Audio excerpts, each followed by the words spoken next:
You know, I don't know what sort of creature that is. I have a Rolex and I wear tailored suits, but I'm no damn socialist. Right. So, you know, tasteless it might be, but it's not hypocritical. Well, I want to ask about it. Who gave it to you? Oh, I have this suit company, LGFG. Okay. This guy. That's your company or no, okay. no.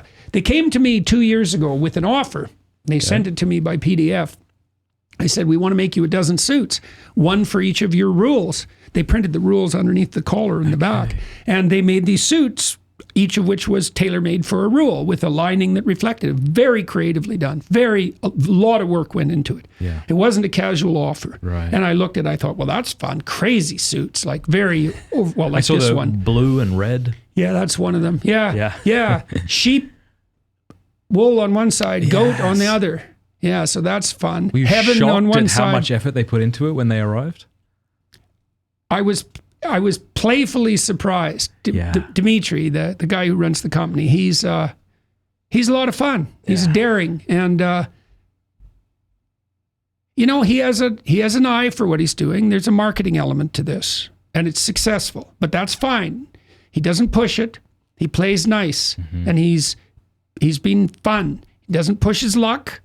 He made an offer to me, which was entertaining and playful, and it's been a very good thing. Good. It's been fun, and he makes me these like crazy suits, and he sends them to me, and I think there's no way I'll ever wear that, and then I wear it, and I think, I kind of like it. Oh yeah, well, you don't know yourself, eh? Yeah.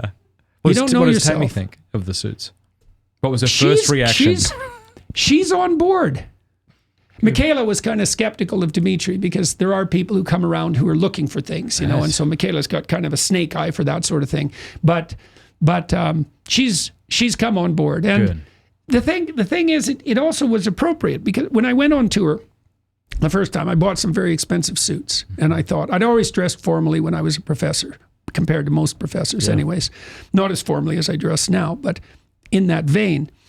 And when I went on tour, I thought, well, I'm going to put some real effort into this, right? Because, well, I'm going to talk to 350,000 people, and like, let's not take that for granted, even a little bit. We're going to put everything we have behind this and make sure it works.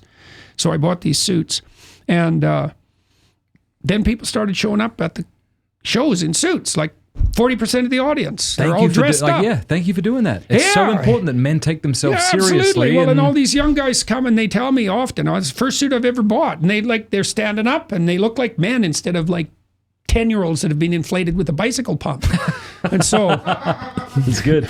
Yeah, well, it's true. Yeah. It's true. Well, talk about the importance of a man dressing as well as he can. Because, I mean, I live in a pretty depressed area here, and it's quite sad to see so many people in the grocery store wearing pajamas. And I got to presume they have something else to wear, but they think it's acceptable to wear pajamas to the airport. Why is that a bad idea? It's immature. It's antisocial. Antisocial? Yeah, it's really, like literally, it's antisocial. It's like, your clothes aren't exactly for you. Yeah. They're more for other people, right? I mean, they're a symbol of respect. Yeah, that's why I brush my teeth, right? For the sake of not just me and my dental hygiene, but... Yeah. It's a gesture of respect. I mean, my father, who's still alive, he was an elementary school teacher, and in the 60s and the 70s, and he always wore a suit. And I asked him one day, why do you wear a suit? He said, to show respect to my students. And so when I began my work as a junior professor, I started dressing rather formally when I was a graduate student. It kind of put a distinction line between me and the undergraduates who were, not much younger than me.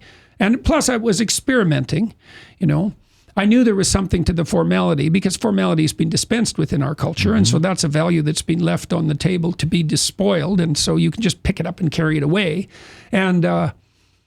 And then I wore suits, like I said, as a professor, which was also very helpful. It was a nice demarcation line. And I had no behavioral problems at the university ever with my students, ever. Because they knew. You weren't a peer, right? Well, they also knew, I had zero tolerance for that. Cause any trouble in my class, you're gone. And if I never see you again, no problem. This is not the high school. Yeah. Right. Yeah. Right. And even with grading, like many professors were overwhelmed with requests to upgrade grades. Very seldom happened to me. And it was partly because I announced in class, I said, look, if you have a complaint about an essay grade, I'll remark your essay. But I tend to err in the initial grading on the side of generosity. And you can be very sure that the next time I grade your paper, it will be with a very critical eye. And so that was usually enough to dissuade the narcissists who like to leverage. That happens a lot in universities. So professors face a lot of pressure now from the kids with whom they're peers to, well, I just need another 3%, because of some goal. Yeah. It's like not helpful.